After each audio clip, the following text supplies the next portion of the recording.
پشتو زبان اور موسیقی سے تعلق رکھنے والی مشہور ترین گلوکارہ غزالہ جاوید بھی تھی، جس نے انتہائی کم عرصے میں نہ صرف فن کی بلندیوں کو چھو لیا بلکہ وہ کروڑوں دلوں کی دھڑکن تھی، اور پشتون نوجوان اس کی ایک جھلک دیکھنے کے لیے گھنٹوں تک اس کے انتظار میں کھڑے رہتے تھے۔ غزالہ جاوید یقیناً حسن کی دیوی تھی۔ پشتو موسیقی میں اس جیسی خوبصورت اور دلکش گلوکارہ کوئی دوسری نہیں تھی۔ یہ ایک اٹل حقیقت ہے کہ اگر زندگی غزالہ جاوید کے ساتھ وفا کرتی تو وہ بہت آگے تک جا سکتی تھی، لیکن بڑی جوانی میں اپنے عین عروج کے دوران موت سے ہمکنار ہونے والی غزالہ جاوید اپنے لاکھوں پر ستاروں کو سوگوار چھوڑ گئی۔ غزالہ جاوید 1 جنوری 1988 کو خیبر پختونخوا کے ضلع سوات کے ایک گاؤں طاہر آباد میں ایک غریب گھرانے میں پیدا ہوئی۔ اس کا باپ جاوید طبلہ بجاتا تھا اور اپنی بیٹیوں کو ڈانس سکھا کر اور انہیں نچوا کر پیسہ کمانا چاہتا تھا، اس لیے غزالہ جاوید اور اس کی دوسری بہنوں کو ناچ گانے کی تربیت اپنے والد سے ملی۔ 2007 میں جب سوات میں طالبان گھس آئے اور انہوں نے ناچ گانے والوں کو نکالنا شروع کیا تو تقریباً 1000 سے زائد طوائفیں سوات سے ادھر ادھر ہو گئی۔ طالبان کے ہاتھوں شبانہ نامی طوائف کے قتل کے بعد غزالہ اپنے خاندان کے ساتھ ہجرت کر کے پشاور میں آ کر سکونت پذیر ہو گئی۔ یہاں غزالہ جاوید نے شادی پروگراموں اور دوسری گلوکاروں کے گانوں پر رقص کر کے پیسہ کمانا شروع کیا۔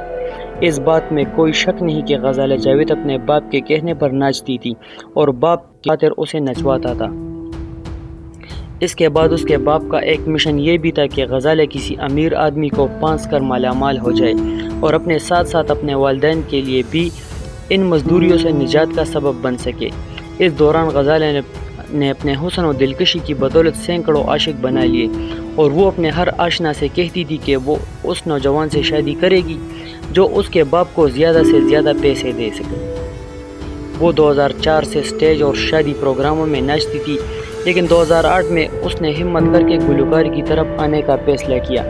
اگرچہ موسیقی کے ماہرین کے مطابق غزالہ جاوید کی آواز میں پختگی نہیں تھی اور اس کی آواز بھی واجبی سی تھی، لیکن بے پناہ خوبصورتی اور حسن نے اس کے بہت سے کام آسان کر دیے اور اس کا پہلا گانا خلگراشا کنا بہت زیادہ مقبول ہو گیا اور غزالہ جاوید اپنے پہلے ہی گانے کی بدولت راتوں رات سپر سٹار بن گئی۔ 2009 میں غزالہ جاوید کے دوسرے گانے باران دے باران نے اسے پشتو موسیقی ملکہ بنا دیا اور پاکستان سے باہر پوری دنیا میں غزالہ جاوید کی حسن اور خوبصورتی کا چرچا ہونے لگا۔ وہ پشتو موسیقاروں کی ضرورت بن گئی اور ریکارڈنگ کمپنیاں اسے منہ مانگی رقم دے کر اس کے ساتھ معاہدہ کرنے کی کوششیں کرنے لگی اور اس کے پہلے البم باران نے ریکارڈ کامیابی حاصل کی۔ وہ اتنی خوبصورت تھی اور اتنی مشہور ہو چکی تھی کہ نغمہ نگار باقاعدہ اس کے لیے گانے لکھنے لگے۔ اس کے ساتھ ہی غزالہ جاوید نے اپنی شہرت و خوبصورتی کو کیش کرنے کے لیے باہر ممالک کے دورے شروع کیے اور دبئی، سعودی عرب، عرب امارات اور کابل سے کروڑوں روپے اکٹھے کیے۔ ریڈیو کابل کے ڈائریکٹر عبدالغنی مداق کے مطابق غزالہ جاوید باہر ممالک میں کسی بھی پشتون گلوکار اور گلوکارہ سے زیادہ پسند کی جانے والی گلوکارہ بن چکی تھی اور وہ اپنے پروگراموں میں صرف ایک رات کا معاوضہ $15,000 لیتی تھی، جو کہ ریکارڈ معاوضہ تھا۔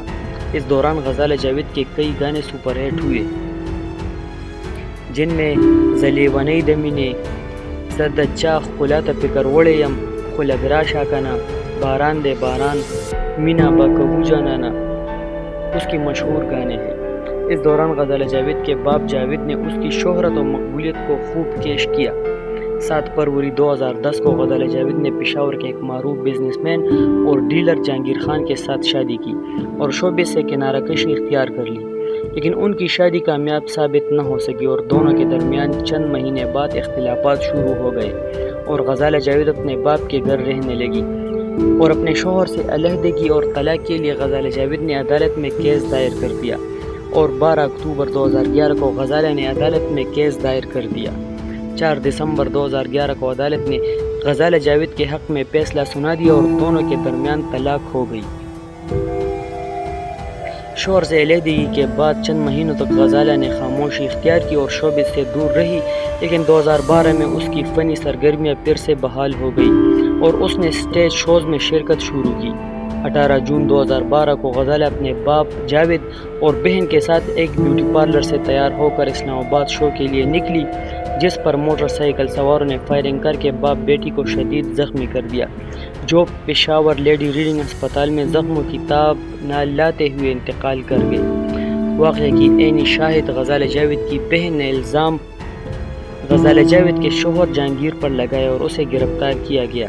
16 دسمبر 2013 کو ضلع اسپات کے سیشن کورٹ نے غزالہ جاوید اور اس کے باپ جاوید کے قتل کے الزام میں ملزم جہانگیر کو سزائے موت کی سزا سنائی اور ساتھ ہی 70 ملین روپے جرمانے کا حکم بھی سنا دیا، لیکن 22 مئی 2014 کو دونوں فریقین کے درمیان صلح ہونے کے بعد پشاور ہائی کورٹ نے ملزم جہانگیر کی سزا معاف کر دی۔ دوستو، غزالہ جاوید پشتو موسیقی مشہور ترین گلوکارہ تھی۔ اس کا فن اور کیریئر اگرچہ بہت مختصر ثابت ہوا، لیکن وہ آج تک اپنے حسن و جمال اور گیتوں کی بدولت یاد رکھی جاتی ہے۔ جیتے جی تو وہ مشہور تھی ہی، لیکن بڑی جوانی میں المیہ موت نے اس کی شہرت و مقبولیت میں کہیں زیادہ اضافہ کیا۔ دوستو، امید کرتا ہوں کہ ویڈیو آپ کو پسند آ گئی ہوگی۔ اگر ویڈیو پسند آ گئی ہو تو پلیز ویڈیو کو لائک کریں، دوستوں کے ساتھ شیئر کرو، ہمارے چینل کو سبسکرائب کرنا مت بھولیں۔